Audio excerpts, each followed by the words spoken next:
Good evening. Don't forget, guys, put your hands up for the mic. Questions into the mic, guys, please. If I could ask for your name and organisation before your question, please.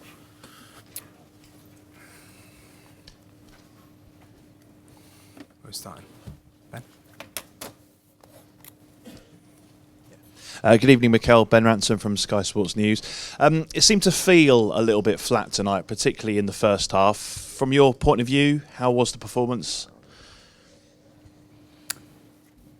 It could have been. I think we started a bit slow and we weren't consistent in the way we were trying to play. I think we lost many duels that at this level you pay the price for, and as well when we were open up in the first phase in the build-up, we gave the ball away in very, very difficult circumstances, and they took the advantage and they scored twice. But after that, I think the reaction of the lads and the team was superb. I think in the second half we took a few things to try to control better the counters and have an extra man in midfield, and I think we created the chances and we could have get back in the game, but at this level it's not good enough.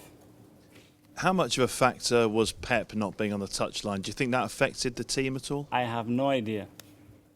If you know, I don't know, but I have no idea. That's something hypothetical. The reality is that Pep wasn't here, we lost the game. That's a reality. If Pep would have been in the touchline, I can tell you he would have won 5-0 or lost 0-3. I have no idea. Hi, Luke Edwards, Daily Telegraph. Complacency's been something that Pep certainly guarded against. Was that a complacent performance tonight? They were very aware of what Lyon was, their strengths and their weaknesses, and I'm telling you that they were prepared to do it. And I think the best example is the way they reacted and the way they kept trying till the end of the game. Matt? Obviously, you are thrown into temporary charge. At half-time, you're not expecting to be 0-2 down, or had you prepared for that scenario? How was it for you having to make decisions? I wasn't prepared to think that we were 2-0 down for sure, but you have to react. We are used to make decisions every time at halftime, me and Pep, when we discuss things that we have to change, things that we have to improve, or difficulties that we have during the game. So it's not a new thing. We try to tweak some things to try to improve what we were doing, and that's it. Sorry, David McDonnell, Daily Mirror. That's, I think, 4 consecutive defeats in the Champions League now, going back to last season. What does this team and this squad need to learn in order to remedy those mistakes and get back on the right track in Europe?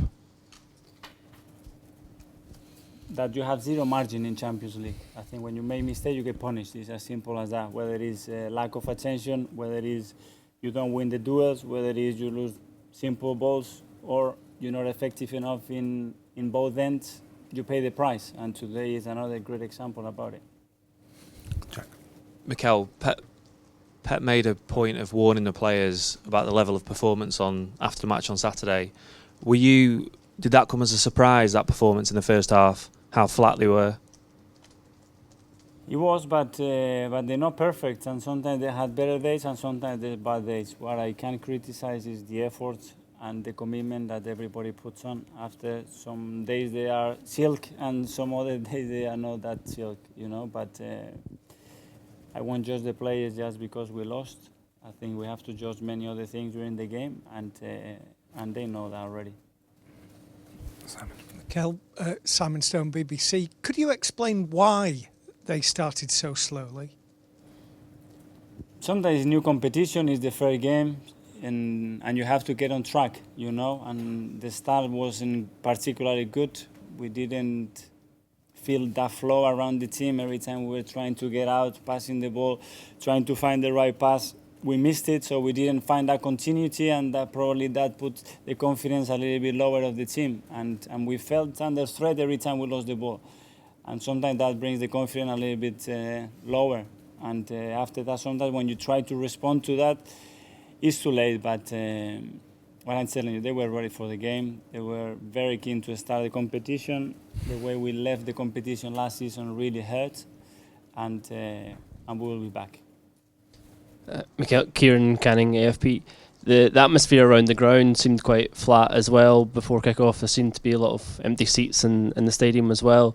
you think that lack of atmosphere is something that contributes to City not doing as well in the Champions I League? wouldn't like to use that as an excuse because we had this type of crowd in Champions League before and we were able to win the games, you know. But obviously, if you ask me what's the ideal scenario, is to have full stadium every time and people supporting the team and being behind the team like crazy. But as well, we know that in this competition, sometimes during weeks, it doesn't happen. But I don't think that's an excuse for the result tonight. John. Mikel, John Cross from the Mirror.